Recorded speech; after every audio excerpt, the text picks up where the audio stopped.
Hello, hello. Thank you to all the Kiwanians for being here today. My name is Clark Goodman, and I hope you guys are spreading the Kiwanis like confetti with your invitation cards. Richmond's up by 4, and so we're right there behind them as far as membership goes. I'd like to just give well wishes to Sam Jr.'s wife and Sam Lineberger III's mother, Rendy Lineberg. I understand she's on having surgery today, and we have a card that we're going to pass out. And thank you guys for continuing to get that card around.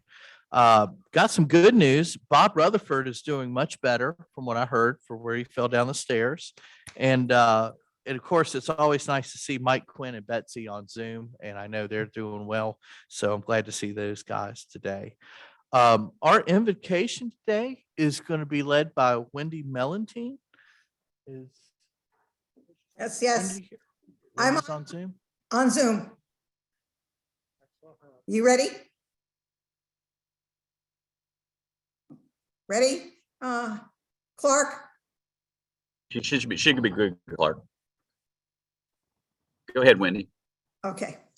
In the United States and in the world, we have different cultures, different politics, different experiences that have shaped our beliefs.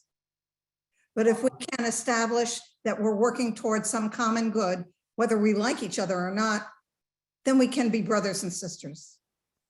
As Kiwanians, let's all stop worrying about whether we like each other and choose to believe instead that we're capable of doing good together. So please pray with me. Dear God, life has been tough lately and we're tired. There doesn't seem to be as much to be joyful about these days. Help us to remember that joy and laughter can be healing balms during our struggles. Inspire us to stop and look beyond that which is weighing us down and rediscover all that there is to be joyous about in this world. Amen.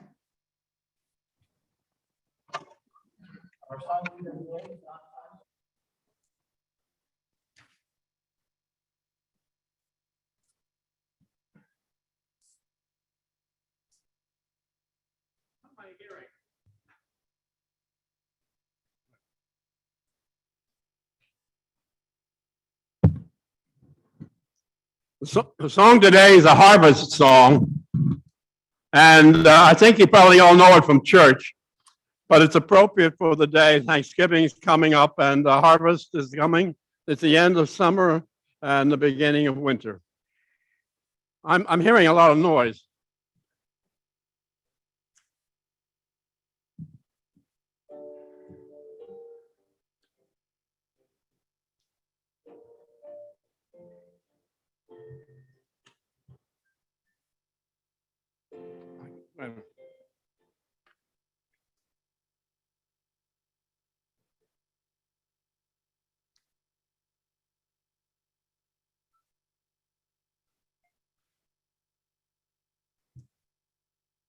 Very noisy.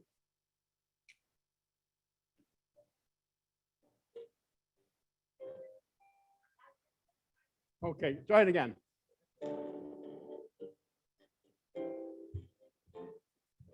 Come, ye thankful people, come, raise the song of harvest home.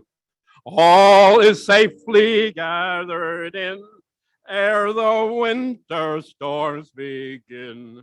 God our Maker doth provide for our wants to be supplied.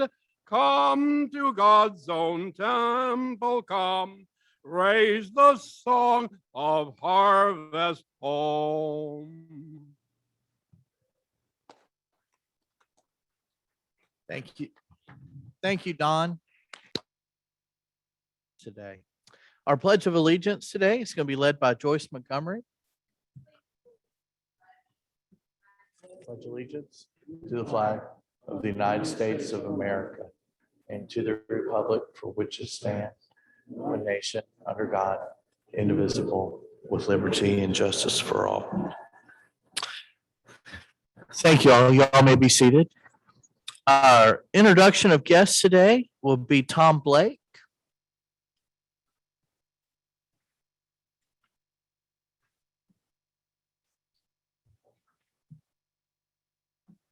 How's it going, everybody? So no guests signed up, but I'm Tom Blake, new member. I think I joined about a year ago and I work for Brown Edwards. So it's good to see everybody. I'll see you in the future. Thank you, Tom. Great to see you here today.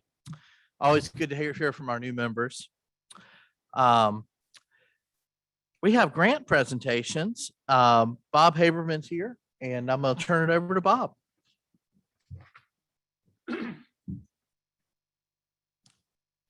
And thank you, Clark. We have two today. The first is Apple Ridge Farm, and I'm going to ask Josh and JC if they would come to the stage, please.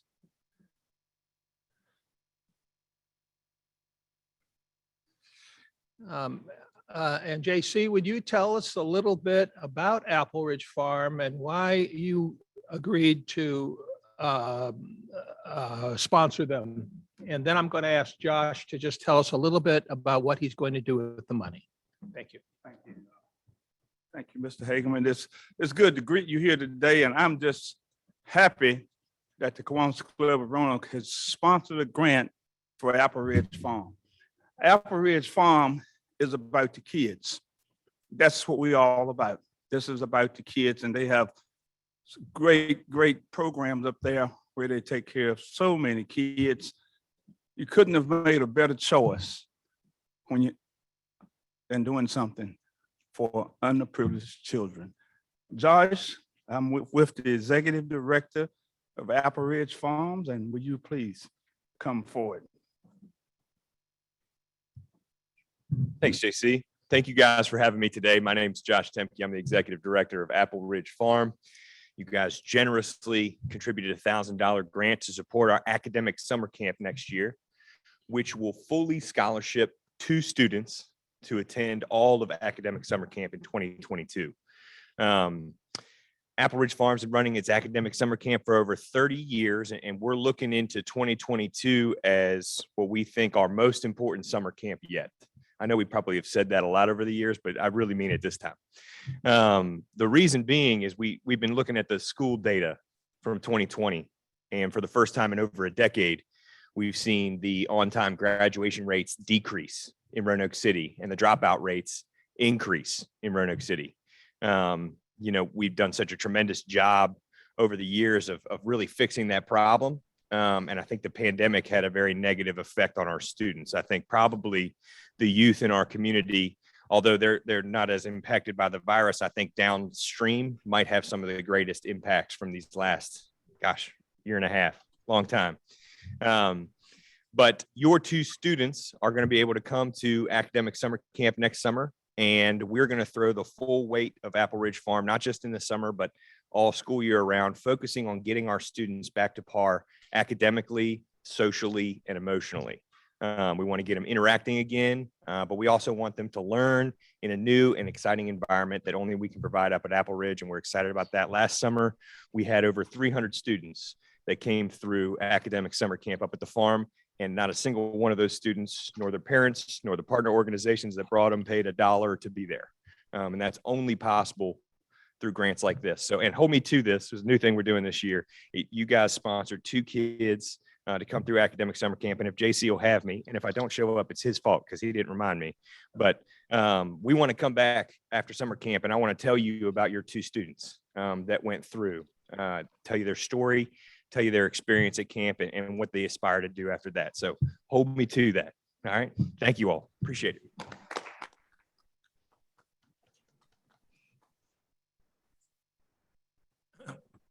And our second one, John Montgomery, would you come up, please, and tell us a little bit about your nonprofit, and he will introduce Reverend Kev. Thank you, Bob.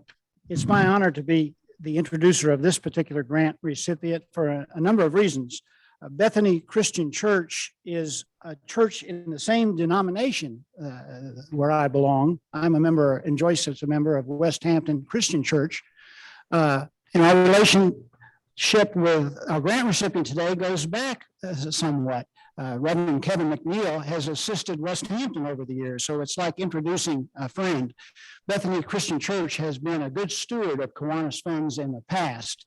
And today, Rev Kev, as he's affectionately known, is on Zoom, and he's going to tell us a little bit about a program that he's shepherded into Bethany Christian, where our dollars are going to assist people, youth in Northwest Roanoke. Rev Kev? I am here. Good afternoon to everyone. My name is Reverend Kevin McNeil, and I am here to talk about our program at Bethany called Young Entrepreneurs Academy. Throughout the pandemic, we recognized that there were some issues going on with youth in our community, some of them in our congregation. And so we started a mentorship group designed to teach young people how to be an entrepreneur. And in the midst of that, we had several discussions and topics on different topics, and realized that many of the things that were going on in our community were based on the fact that young people were making bad decisions because there were socioeconomic issues at home, there were mental health issues that were not being addressed, and nobody was actually just talking to them. And so what we did was created a program that has allowed us to, in a very broad sense, have the conversations with these young people and get them to a point where they were open and honest with us about where they were in their own mental health journeys.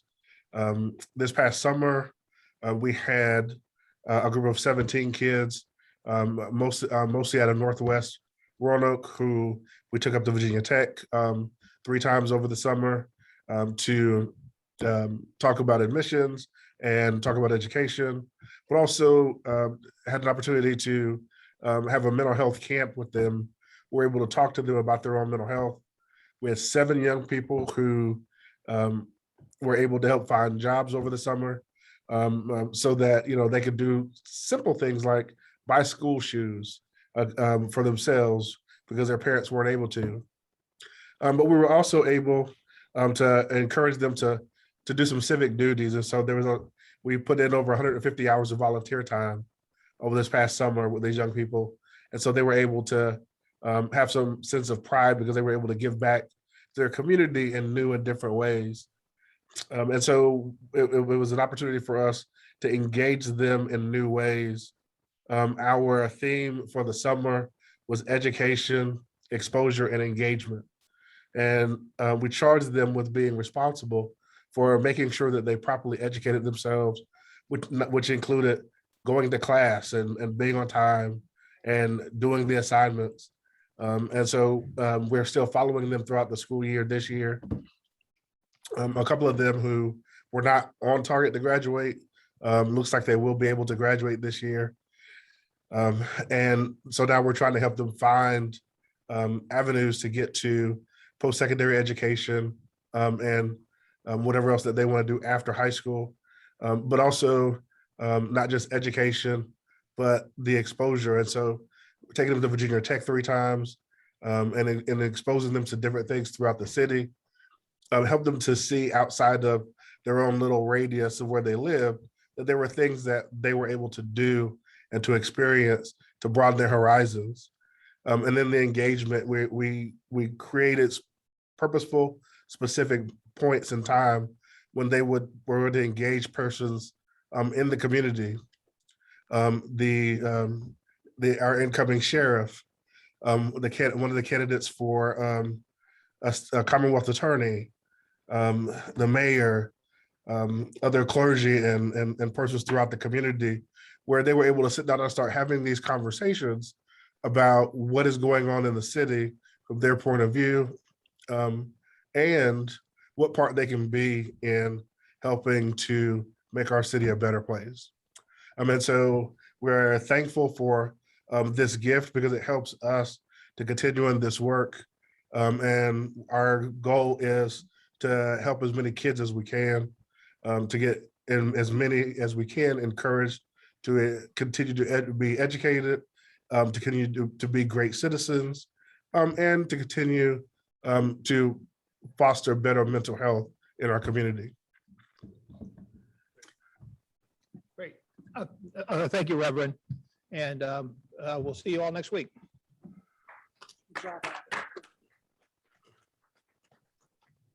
Good things, all good things. And so glad that we had the budget that we can do these things for the community. We have a lot of announcements today, so if we could keep them brief and short, we do have a brag buck coming up. November's birthdays will be Jean Bollendorf. I think Jean's on Zoom. I'm on Zoom. Hi, Clark. Hi, everyone. Sorry, I got to get my reading glasses out for this one. So we're going to celebrate our November birthdays today. And Joyce Waugh had her birthday on the 1st of November. Today is Will Dibling's birthday. So if he's here at the meeting, I hope y'all will say happy birthday to him. Also today is Jay Massey. On November 4th is Tom Miller. Manly Ayler is November the 8th. David Daniels and Cheyenne Baker are both on November the 10th. November 13th is Kevin Berry. November 15th is Larry Kufel. November 24th is Paul O. And November 28th is JC Taylor. Should we sing happy birthday real quick? Let's do it. Let's go. All right. And a 1, and a 2, and a 3. Happy birthday to you. Happy birthday to you. Happy birthday, dear Kiwanians. Happy birthday to you. Thank you, Jean. We're going to do the Adult Care Center Thanksgiving meal. I know Don Chichester has set that up for us. I believe there's sign-up sheets on the table. Don, come on up and tell us about it.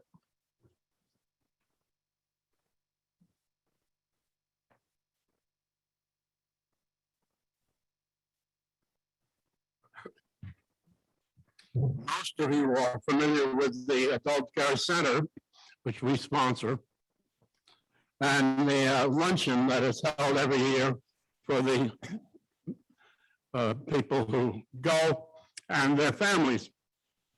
And so while we're doing it again this year, last year it was off because of COVID. We're back on schedule. It's the Friday before Thanksgiving. And it's over at the Adult Care Center, which is right across from the VA hospital. We're asked to be there at 11:30, and it lasts till around 2. If you're not eating lunch there, you can get out earlier. So if you would like to sign your name up, we'll do this until the week before the actual event. And if you have any questions, let me know, and I really appreciate it. Thank you. Thank you, Don. I know I always try to do that event because I always have a lot of fun that day. Mill Mountain Garden Tour was on Saturday. Sherry Hartman had one to tell us about that. Thank you, President Clark. I am excited to tell everyone, if you would like to come up to the top of Mill Mountain, maybe stay after you've been cleaning up the mountain all morning, for a tour of the Mill Mountain Garden Club's wonderful wildflower garden. What we will do is get a tour provided by Martha Anderson and be on the lookout for ideas that we can then steal away as we create our Kiwanis Nature Park. And I'll have sandwiches, so please consider staying after the cleanup. We'll have the tour at 11:15 at the Wildflower Garden. And President Clark, I'll just go ahead and mention about Readers Today, Leaders Tomorrow has a Reading Buddy program that's getting underway at Lincoln Terrace. Thank you to Rabbi Kathy Cohen. And so I just want to remind everybody, I've got a copy here if you can see. There's an application that needs to be submitted as a school volunteer And so I urge you to get that in, get that in this week. It is due to be turned in. So if you're volunteering, if you haven't gotten the form yet, let me know and I'll forward the form that is required by the school to be able to begin your stint as a reading buddy in this project. Thank you, President Clark. Thank you, Sherry. And it's that time of year again. I'm going to bring up Larry to talk about our Mill Mountain Theater holiday show.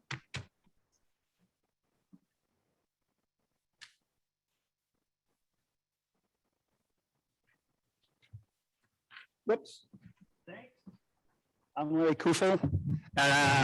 I'm part of the Kiwanis Social Club, and it's time to do our Christmas night out for the Kiwanis. We're going to do a Christmas story. If you remember his famous line, be careful with that BB gun, you'll shoot your eye out. And that was a movie. We're doing the production for Christmas. It's going to be held Thursday, December 2nd. And the reception starts on the second floor of Center in the Square outside the Harrison Museum and in the Harrison Museum. The tickets, which include Amy Carter's wonderful hors d'oeuvres and wine and beer, will be a total of $45 per ticket. I have sign-up sheets on each table. And for the people visiting us here on Zoom, you can contact me through lkufel@hotmail.com or larry@millmountain.com. So again, it's December 2nd. It's going to be great.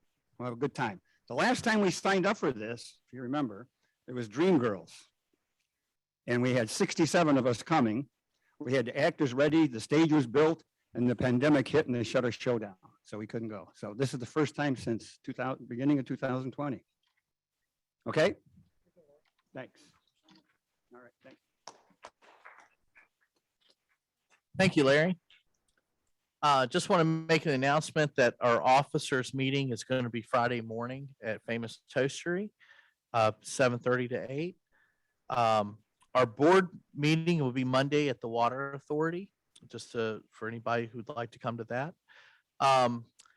So this Saturday is our Mill Mountain Star cleanup with Sam Lineberger III, and he's going to do breakfast for everybody. So far, about 40 people signed up, and we'll get started about 8 o'clock. And then should wrap up about 10:30. And that way you guys can either do the garden tour with Sherry, or if you want to see the Veterans Parade, we'll have time for that. And I want to make the announcement that November 17th, our Kiwanis meeting will be in Zoom only. We won't have the charter hall here to meet on the 17th. Got a brag buck today. Will Dibbling, would you like to do some brags? And for those of you who don't know what a brag buck is, it's $2 and you can come up and speak for 30 seconds of anything you'd like. And the money goes towards our foundation. Thank you. Good afternoon, fellow Kiwanians. I have to say initially, it's really good to be back in person and see so many of you. I've missed my Kiwanian friends, missed seeing you in person. Today is my birthday, and I received a really wonderful birthday present last night, something I've been waiting for a long time. Really a great victory. It was the Atlanta Braves winning the World Championship. I've been waiting for that since 1995. And you probably thought I was about to get into forbidden political territory. Not a chance. I do have a check here for the Kiwanis Foundation, which I think this year provides about $45,000 to the benevolent works of the club. I rounded this up a little bit. And I might say that rounding up requires fewer dollars every year. Thank you.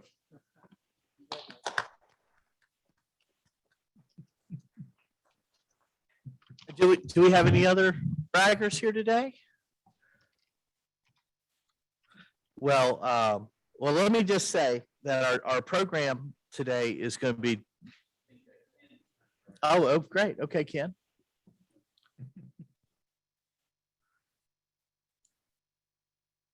Thank you, President Clark. My wife and I were, can you hear me okay? I hear you great.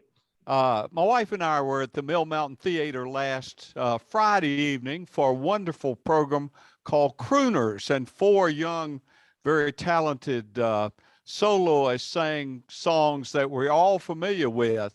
But midway the program, they introduced a special guest, and this white-haired guy came out, and I said to my wife, "That's Larry Kufel." And Larry provided a solo for the audience, the almost packed house at Mill Mountain Theater, and received a standing ovation, at least from me. And Larry, you have talents we don't even know about. Thank you.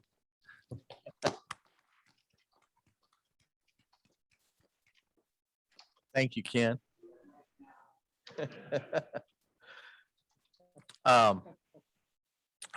This is something I'm really excited about. Our program today is Gina Roberts, and I met Gina when I went to Salt Lake City for the Kiwanis convention, and I'll be honest, Gina was like the last person I met at that convention. It was the last day, right before the final dinner, is when I ran into Gina. And I tell you, I'm so glad that I did, because to me, Gina was one of the most inspiring people that I had met that day, and was so glad to have her come agree to speak to our club.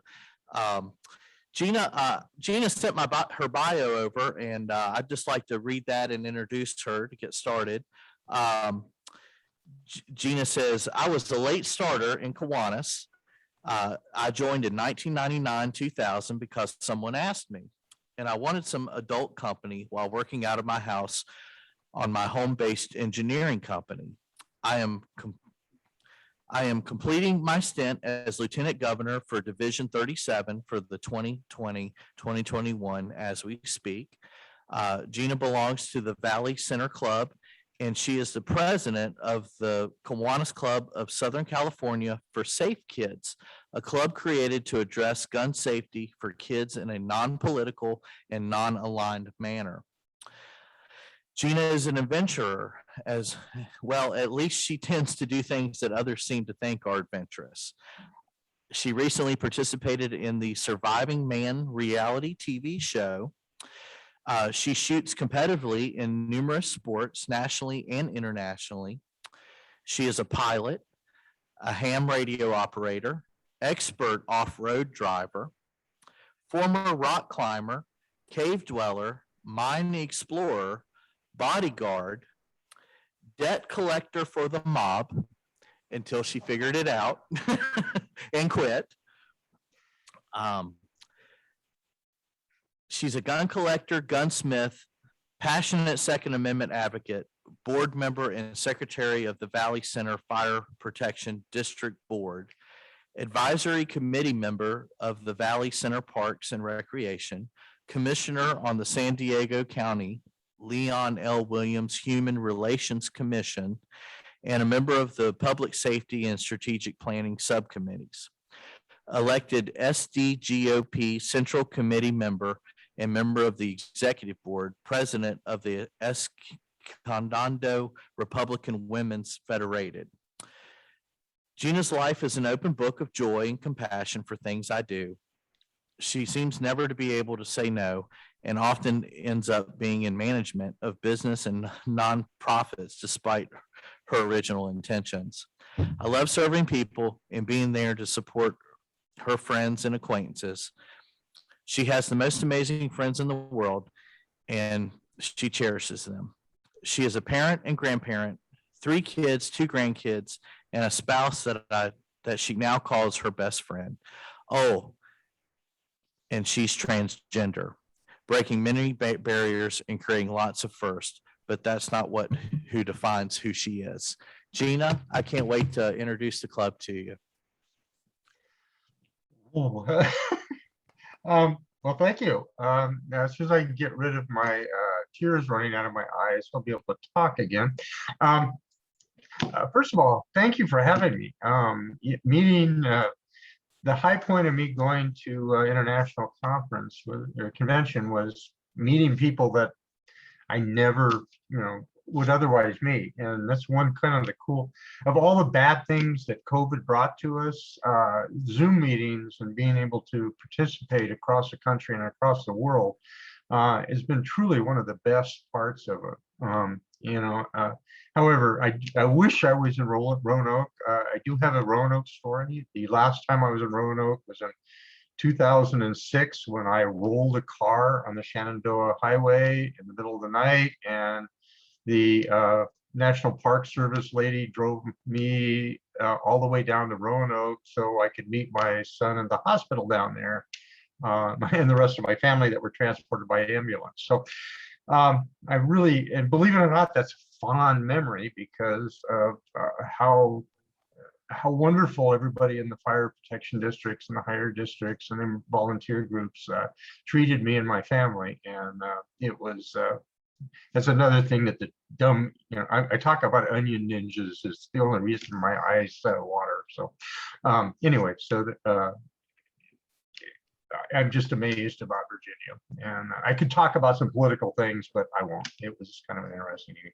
So anyways, today I'm here to talk to you about a new Kiwanis club that we formed in my division.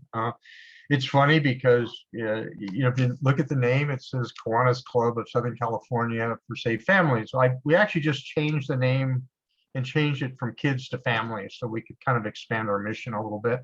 But Kiwanis requires that you have a geographical location for your Kiwanis Club name. So we are, since I live in Southern California and only one other member of my club actually lives in Southern California, we are the Kiwanis Club for Southern California for Safe Families. So the point of this was we wanted to create a new club for a new important mission that is kind of near and dear to my heart. You heard about all my experience in shooting and the shooting world, the Second Amendment world. I'm also a firearms instructor. I pretty much do just about every crazy thing I can think of if you couldn't figure that one out from my introduction. So let's see if I can get my computer to be cooperative here. Yay! So I wanted to form a new club for a new mission. And excuse me if I look up, but my screen that everything is on is up here and not easy to get to. So I wanted to form a new club for a very tough issue. And the initial goal of this club is reduce pediatric trauma involving fire accidents involving firearms, especially in kids. If you, we'll go through a little bit more here. And our mission, very simple. One child injured by a firearm accident is too many. We'll talk a little bit more about that in a minute. Why is Kiwanis, just a kind of an upfront thing, why is Kiwanis a vehicle for this? Kiwanis tackles many pediatric trauma issues. We do bike safety, we do car seats, we do some household chemical safety stuff. We do all sorts of things, but nobody talks about gun safety and gun prevention accidents except people that are involved in the community. And that becomes kind of a problem. We'll talk about that a little bit later. So seems obvious, but why is this a Kiwanis club? I mean, the purpose seems obvious, but why did we want to do this as part of it? There are many really good programs in the world that address kids and gun safety. There's a friend of mine runs an organization called the Kids Safe Foundation. The NRA has a program called the Eddie Eagle program. The National Shooting Sports Foundation has a Project Child Safe program. And Moms Demand Action in every town for gun safety has a Be Smart program. And there's a whole bunch more of them. I mean, there's probably 15 different programs, okay? I started looking at this and I was like, it kind of reinforced the purpose for what I wanted to do. So what's the problem? Well, all these are sponsored by organizations that are allied with one side or the other of the gun comment. The National Shooting Sports Foundation and the NRA on the pro-rights side, the Every Town for Gun Safety is on the the anti-rights side, whatever. I don't want to even talk about terms about it, but But basically, it's part of the polarization of America right now. And each one of these organizations has detractors that allow their hate or their distrust to dilute the message, which benefits nobody. People lose. The other thing is people lose the message arguing over statistics. You know, oh, there's 3,227 kids a day killed, or not, or somebody's stats, you know, reflect, you know, gang members up to 18, and you know, it's just crazy. You could spend days and days and days arguing about statistics and get nowhere. So, what we want to do though is look at what's the common ground. What are the people that are, you know, all these programs have a couple things in common, and big one is that we're going to teach kids how to react in the presence of a firearm. Okay, you know, whether it's inadvertent, you have, you know, parents that aren't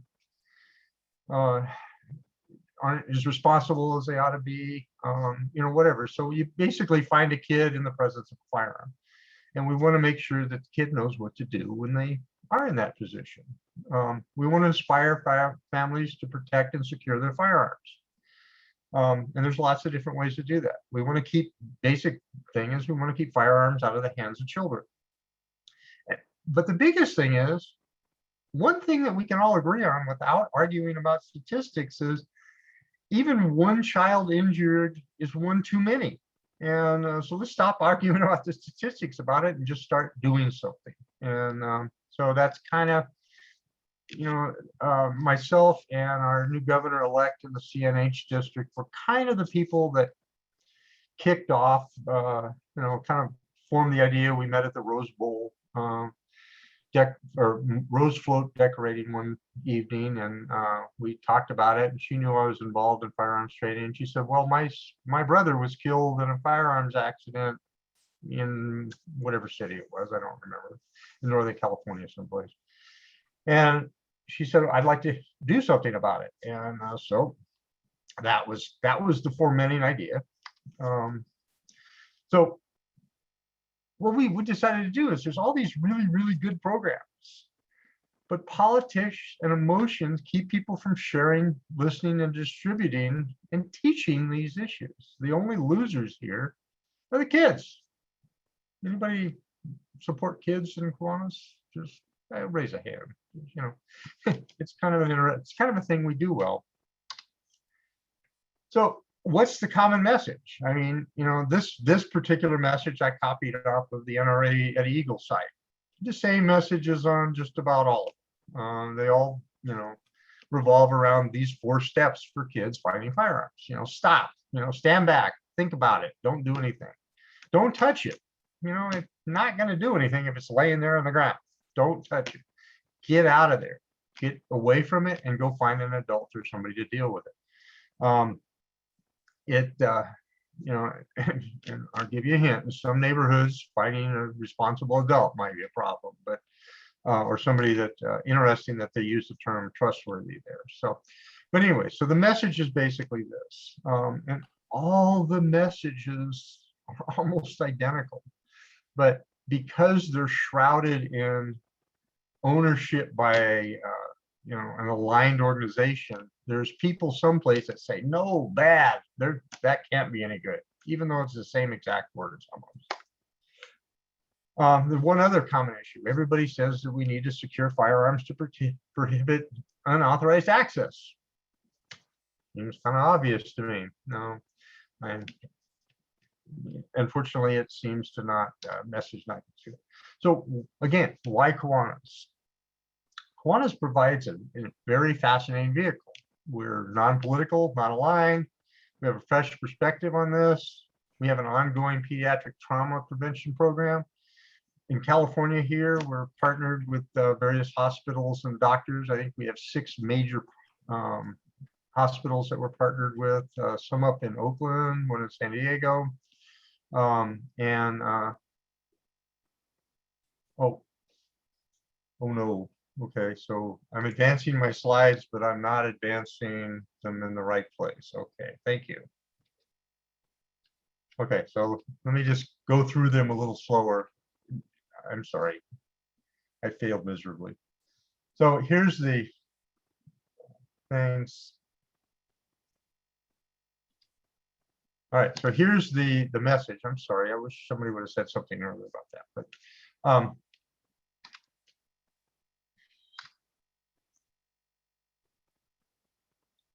okay, so I caught up. Does anybody have any questions about those? I can go back and we can look at them at the end of this thing. So anyways, back to the white Kiwanis. Kiwanis is a non-political, non-aligned organization. We don't have a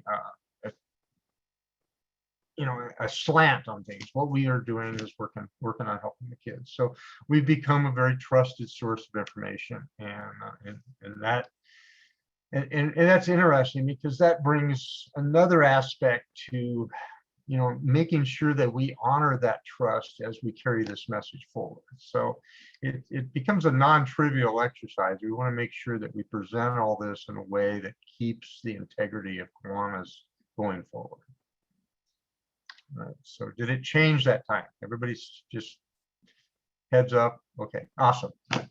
So we want to develop materials that we can distribute to schools, hospitals, and doctors that is not threatening, political, or I hate the term, but triggering.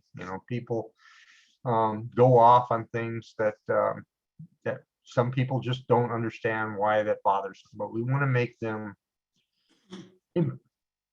impactful without making people upset about them.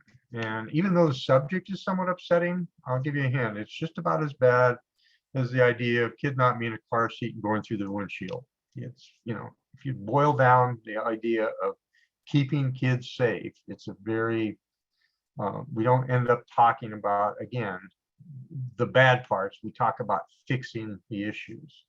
We want to put the focus on child safety. It's not going to be a shooting program.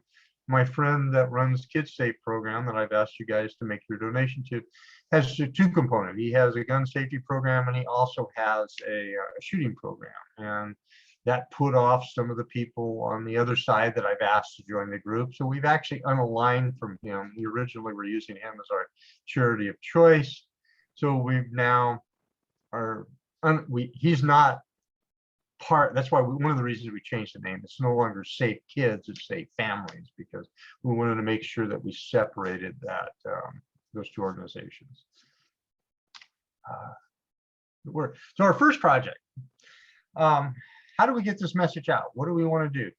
How do we make a difference? And kind of the first thing that we thought was a really easy thing to do and a great place to start was to take that 4-step message and the 5th one about gun safety or about securing your firearms and put that on a 4x5 refrigerator magnet. Pretty much everybody in America in some form or another has a steel-based refrigerator that becomes the message center of the house. And if we can create a magnet that we can stick on there and make it kind of bold and not and fun for kids to look at, maybe it's a message that will get through. And it's just kind of a great place to start. I'm actually meeting with my team at lunchtime today. It is not lunchtime in my time zone. I have another 2 hours here to actually create that. Okay, perfect. I would love to get connected with Safe Kids Coalition at some point in time. So, or maybe partner with them. That's great. So, anyways, we have that. We want to put that magnet. We're putting together a website that does nothing, has no message other than here's a whole list of the resources that you can go through. All these organizations that put together truly amazing videos. They're not flashing guns around. They're not doing anything. It's all about how to talk to kids about gun safety. But it's sad that, somebody that's not pro-gun, maybe anti-NRA, won't go watch the Eddie Eagle videos because they're the NRA's videos, and they're put on and they're done by a very dear friend of mine named Julie Golub, who is possibly one of the nicest people in the gun community, talking just to kids. She doesn't have, there's no argument, there's nothing about it, but it's how to have the conversation. But anyways, what we want to do is lots of great content. Most is non-political in nature, but everybody's tainted by this association, and we want to kind of remove that taint. We want to distribute through partner hospitals and doctors. And in California, Virginia has had some issues, and in the stigmatization of guns. California has been working on it for years, and so there's actually been no conversation in school districts in California for about 20 years about gun safety, and we see the consequences. So that's kind of the thing. So our next plan is to try to bring some of that gun safety education back into schools. It doesn't have to be a class. It doesn't have to be anything other than part of the health thing, part of when we talk about people not to drink the chemicals under the sink, part of just get that negative stigma out and get back on the focus of keeping kids safe around guns. My family, my mom was very anti-gun. I didn't hear about how to deal with guns until I got into Scouts, and I went out and started shooting at age 10 at Scouts and won my first competition at the end of that summer camp. And I've been a competitive fanatic ever since. So anyways, so I want to get that, we really want to get that, make that effort to get it back to the schools. This friend of mine in Oregon, Kids Safe Foundation is in Oregon. He's actually gotten a law passed that they will start teaching gun safety as part of their health class. I think it starts this coming year, and it's in middle school, which is in my mind just a little late, but because my target is kind of the 3 to 8, 3 to 9, 3 to 10-year-old kids that might not have any other exposure. So how do we help? How do we all work together? I will make the effort here to get a hold of Clark and get hooked up with the Safe Kids program back in Virginia. I'm running around. I want to make this like a truly national Kiwanis club. I'm going to try to keep it as inexpensive as possible. I'm asking clubs to join as corporate sponsors if they'd like. If not, be a point person in your community for me to reach out to and help with. I need, classical thing when you're working in the nonprofit world is we need grants and fundraising to help us offset some of the costs. Nobody's making any money on this, but this is the fun part of this. It's a cross-division, cross-district e-club. So anybody can join, and it's awesome because I'm getting the opportunity to meet people all across the country. And as I travel a lot, and I try to go to Kiwanis clubs everywhere. And it's always fun when the crazy lady from California drops in and says howdy. I love to do it most without letting them know I'm coming. So I'll see them more fun. And why, again, back to why it's Kiwanis, because Kiwanis is the best service club to meet the needs of kids in all areas. And I just, you already heard more about me than I could ever put on this slide, but so one of the fun things I like to say is I kind of define diversity in Kiwanis, and I was the first transgender Kiwanis lieutenant governor ever. And the really cool thing about Kiwanis, nobody cared. So, all right, that is the end of my presentation. If anybody would like to ask questions or anything else, I have the morning dedicated to you guys, and I'll be happy to answer any questions that you have for me and any suggestions that you have for me. Does anybody in the room would like to ask Gina anything? This is Sherry. I have a question. Hi, Sherry. Gina, I was so inspired by your program that I actually made the Safe Kids one of my initiatives as president for this year, and would just love to continue the conversation with you and look to your expertise on how to best implement this into our community. I'm with you on the message is important, and we can make it non-political. We can make it a safety issue and not a right or non-right issue. So I'm looking forward to talking to you on this. We actually have a guest on Zoom from Carillion Safe Kids here in Roanoke, Jill, who I invited here. So I'm glad to see Jill on. I don't know if Jill has any comments or anything. Hi. Yeah, thank you very much. Yeah, sounds amazing. But Gina, just for your information too, Safe Kids is actually a worldwide organization based out of Children's National Medical Center in Washington, D.C., and has absolutely no political affiliations whatsoever. And that's one of their, they have over 400 coalitions across the United States in multiple, I think almost every single state has them in multiple areas. So, if that's somebody that you would like to connect with, everything they do is evidence-based. And again, it's, basically the same message as well too. So, I am the coordinator for the Southwest Virginia Coalition here in Roanoke, and we cover Roanoke. Well, you don't know our areas, but we cover the majority of Southwest Virginia. We currently distribute free gun locks in our healthcare systems, several of our pediatric offices, emergency department, hospital, for free, no questions asked. We just sit them out, and anybody can pick them up. That we put our Safe Kids and Carillion education brochure with as well. Awesome. I would love to, I'm a combiner. I'm not I have no need whatsoever to make this mine other than making it happen. And so any existing networks, in California, we don't have, at least I haven't heard of any.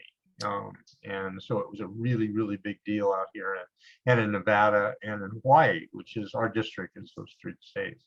But yeah, I put my email in the chat box if anybody wants to send me a note about that. If you can reach out, and I see Sherry Hartman was commenting about it too. Absolutely. And I would. There is no ego involved in this. The whole thing is to get kids safe. And one of the reasons I changed the name was because, well, Kids Safe, S period A period E period or F period E period, is a trademark. There's a whole bunch of other clubs and organizations called Safe Kids, and I wanted to separate us a little bit from that, but the whole idea is the same, and making, every time I hear about any issues, I teach 5-year-old kids how to shoot and how to be safe around guns. It's entirely possible, but nobody seems to want to make that happen anymore. So that's kind of my goal here. And it's not about teaching kids to shoot. I'll do that elsewhere, but not involved in it. Thank you. Gina, this is Sherry.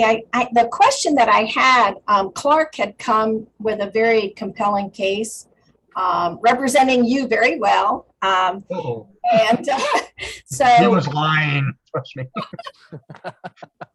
So we considered this as a project within our reading program, that perhaps we could invest in buying a book that is recommended, and maybe between you and Jill, we could identify a book. We actually got the grants committee to allocate funding in our club for that purpose, purchasing a book that we could use to share with children in Roanoke. So that's one approach, that we're considering. So if you have a recommended book for younger children in the age group that you think is probably the best target group, we'd love to know your recommendation. We're one of my other projects that's going on is,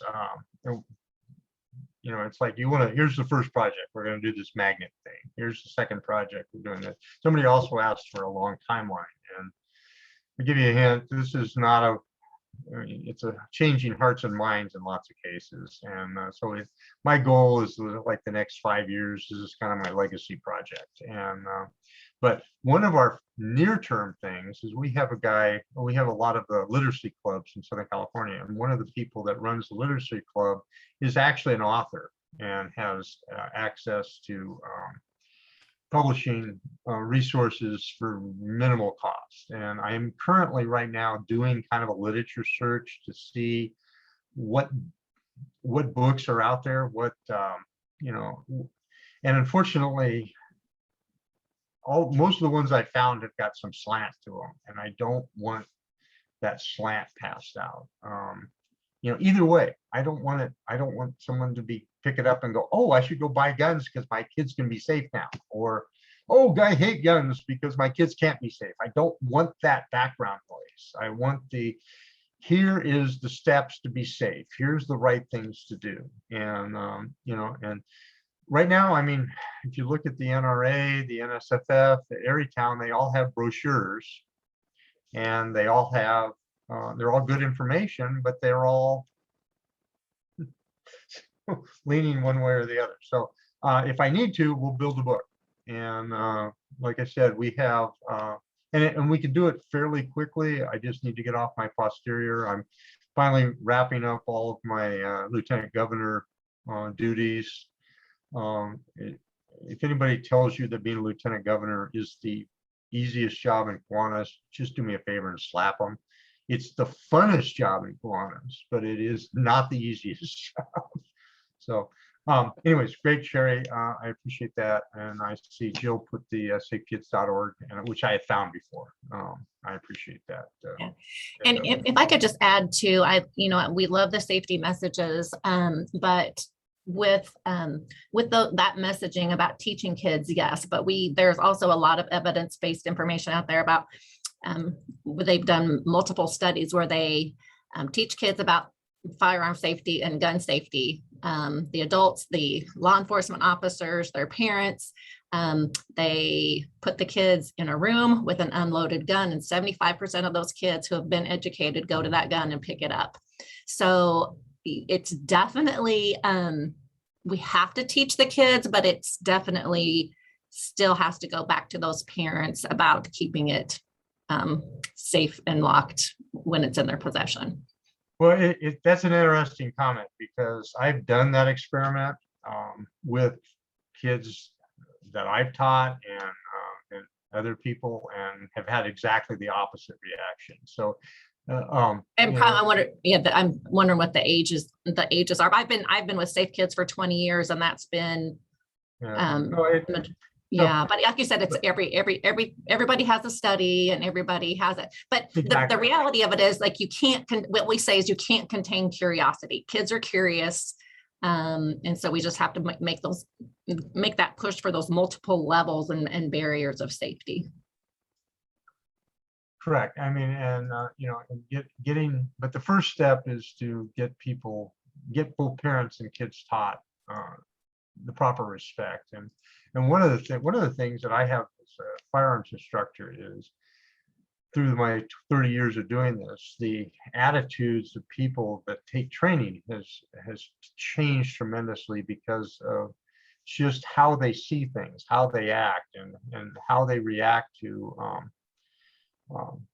potentially dangerous things. And a lot of it, I have to say, seems to come out of the younger generation that have spent the last 20 years shooting each other on video games. And but I'm not going to be able to attack that problem. What I want to do is to get this message out and do what we can to keep kids safe. So I understand exactly what you're saying, Joe. Gina, it looks like we're run out of time here, but I really appreciate you coming and zooming with us today, and loved your message. And I hope we inspired some more Kiwanians here today. And our honorarium is going to the Safe Kids Foundation in Eugene, Oregon. And next week, we have Lee Inslee, Veterans Day message introduced by Dan Carnes. And again, thank you all for being here. Jill, thank you for being a guest on Zoom. So glad you could attend. And I hope you all enjoyed the program as much as I did. And with that, we are adjourned.